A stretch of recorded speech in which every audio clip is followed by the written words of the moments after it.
ఈ రోజు మనస్ఫూర్తిగా మిమ్మల్ని తెలుగుదేశం పార్టీలోకి మేము ఆహ్వానిస్తాం జరిగింది.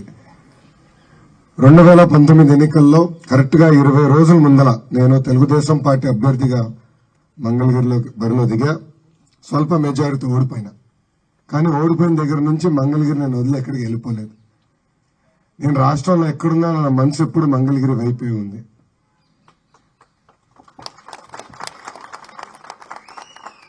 స్వల్ప మెజారిటీతో ఓడిపోయినా అహర్నిశలు మంగళగిరి ప్రజల కోసం అనేక సేవా కార్యక్రమాలు ఇప్పటికీ చేపడతాం జరిగింది. మిమ్మల్ని అందరినీ ఒకటే ఆలోచించమంటున్నా. మీరు ఎంతోమంది నాయకులను చూశారు, కానీ ఏనాడైనా ఓటమి చెందిన వ్యక్తి ఇంత సేవ ప్రజలు చేశారని ఒక్కసారి ఆలోచించమని కోరుతున్నా.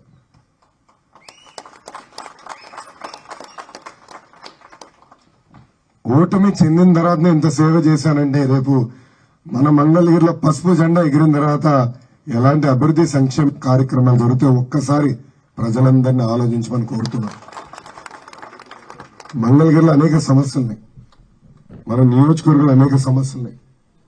డ్రైనేజ్ లేదు, తాగునీరు లేదు, చెత్త ఎక్కడ అక్కడనే వదిలేసే పరిస్థితి. కనీసం పక్కా ఇల్లు, అనేక మాటలు చెప్పిన ఈ ప్రభుత్వం పక్కా ఇల్లు కూడా ఇచ్చే పరిస్థితి లేదు. దశాబ్దాలుగా మీరు ఇల్లు కట్టుకుని నివసిస్తున్న భూమి కూడా ఇప్పుడు మీది కాదు, తిరిగి ఇవ్వండి అని ఇబ్బంది పెట్టే పరిస్థితి మనందరం చూస్తున్నాం. అందుకే నేను యువగలం పాదయాత్ర ప్రారంభించే ముందల అన్ని వార్డులో తిరిగా. అక్కడ ప్రజలందరూ ఒకటే చెప్పా, మన ఇరిగేషన్ భూములు కానివ్వండి, ఎండోమెంట్ భూమి కానివ్వండి, అటవీ శాఖ భూమి కానివ్వండి, రైల్వే భూమి కానివ్వండి, ఇవన్నీ తప్పకుండా రెగ్యులరైజ్ చేసి ఇల్లు పట్టాలు ఇప్పించే బాధ్యత వ్యక్తిగతంగా నేను తీసుకుంటాను. ఇంకా ఇల్లు లేని వాళ్ళకి 20,000 ఇల్లు మంగళగిరిలో కట్టించే బాధ్యత నేను తీసుకుంటానని సభాముఖ హామీ ఇస్తాను. నిరుద్యోగ సమస్యల యువకులు అనేక ఇబ్బందులు పడుతున్నారు. ఉద్యోగాలు, ఉపాధి లేని పరిస్థితి. ప్రభుత్వంలో నోటిఫికేషన్ ఇవ్వరు, డిఎస్సి లేదు, ఇంకా ప్రైవేట్ లో ఒక్క పరిశ్రమ వచ్చే పరిస్థితులు లేదు. చాలా పనులున్నాయి. ఇప్పటి వరకు మన అందరం చేసిన పోరాటం ఒక ఎత్తు, రాబోయే 3 నెలలు చాలా కీలకమైనది. ఇక్కడ అందరు క్రికెట్ మ్యాచ్ చూస్తారు కదా, అందరు T20 ప్రియులే. ఏమా లాస్ట్ 3 ఓవర్లు డిసైడ్ అవుతుంది కదా మ్యాచ్ ఎట్లా వెళ్తున్నాడు. T20 మ్యాచ్ లాస్ట్ 3 ఓవర్లు 3 ఓవర్స్ వెళ్ళిపోతుంది అటా ఇటా అని. అలా ఈ ఎన్నికలు కూడా ఈ 3 నెలలు చాలా కీలకమైన 3 నెలలు. అందరం కష్టపడదాం, ప్రజల్లో చైతన్యం తీసుకొద్దాం.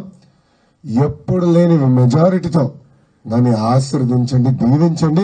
అప్పుడే మీ తరపున బాబు గారితో నేను పోరాడి ఇచ్చిన హామీలు కాదు కదా, ఇవ్వని హామీలు కూడా అనేక పనులు మన నియోజకవర్గం చేయాల్సిన అవసరం ఉంది. అప్పుడు బాబు గారితో యుద్ధం ప్రకటించి పోరాడి మనకు రావాల్సిన విధులు తీసుకొచ్చే బాధ్యత వ్యక్తిగతంగా నేను తీసుకుంటానని ఇక్కడ మీ అందరూ తెలుపుకుంటూ, నాకు అవకాశం ఇచ్చిన మీ అందరికీ పేరు పేరున నా హృదయపూర్వక ధన్యవాదాలు తెలుపుకుంటూ మీ అందరి దగ్గర నుంచి సెలవు తీసుకుంటున్నాను. అందరికీ నమస్కారం, జై హింద్. ఒక నిమిషం అన్నగారు, ఒక నిమిషం స్వర్ణకారుల నుంచి మాట్లాడమని చెప్తున్నారు. స్వర్ణకారులు వీధికి వచ్చాను, అందరినీ గెలిచినాను. చాలా స్పష్టంగా మంగళగిరిలో కాదు, ఇన్ఫాక్ట్ వెంకటగిరిలో ఉన్నప్పుడు స్వర్ణకారుల కోసం ప్రత్యేకంగా ఒక కార్పొరేషన్ ఏర్పాటు చేస్తాం, వాళ్ళ అభివృద్ధి సంక్షేమ నా బాధ్యత నేను హామీ ఇస్తాం జరిగింది. మొదటిది. రెండోది, స్వర్ణకారులకి ప్రత్యేక బజార్ కూడా ఏర్పాటు చేయాలి. అంతేకాకుండా కామన్ ఫెసిలిటీస్, మెరుగైన టెక్నాలజీ తీసుకొచ్చి కామన్ ఫెసిలిటీస్తో ప్రభుత్వమే ఖర్చు పెట్టి భవనాలు కట్టి బెస్ట్ ఎక్విప్మెంట్ తీసుకొచ్చి, ఇప్పుడు మనం తయారు చేసే ఏదైతే బంగారం నుంచి తయారు చేసే నగలు ఉంటాయో కేవలం చిన్న చిన్న దుకాణాలు కాదు, పెద్ద పెద్ద కంపెనీలు కూడా ఇచ్చే విధానం, అంటే స్కిల్ అప్గ్రేడేషన్, డిజైనింగ్ అన్ని కూడా తీసుకొచ్చే బాధ్యత నాదని చాలా స్పష్టంగా హామీ ఇచ్చా. ఆ హామీకి నేను ఇప్పటికీ కట్టుబడి ఉన్నా. మొన్న పద్మశాలి సోదరులు మీటింగ్ జరిగింది మంగళగిరి పార్టీ ఆఫీసులో. పెద్దలు రాజుగారు కూడా వచ్చారు. సో అక్కడ అచ్చెన్నాయుడు గారు మేము ఆడుకుంటుంటే చెప్తున్నా, మా మంగళగిరిలో 99% పద్మశాలి స్వర్ణకారులు అయిపోయారు సార్. మగ్గాల పైన కేవలం 1% ఆధారపడి ఉన్నారంటే ఆయనే స్టన్ అయ్యారు. అవునా అదేని అంటే దాదాపు 80 నుంచే స్వర్ణకారులకి మారిపోతూ వచ్చాం.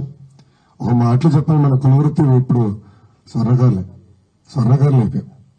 సో ఒక పక్కన మగ్గాలు, చేనేత సోదరులు ఎదుర్కొన్న ఇబ్బందులు ఏంటి, డిజైన్, అది ఒక పక్కన యుద్ధం చేస్తుంటే ఇంకో పక్కన స్వర్ణకారులు అనేక ఇబ్బందులు ఎదుర్కొంటారు.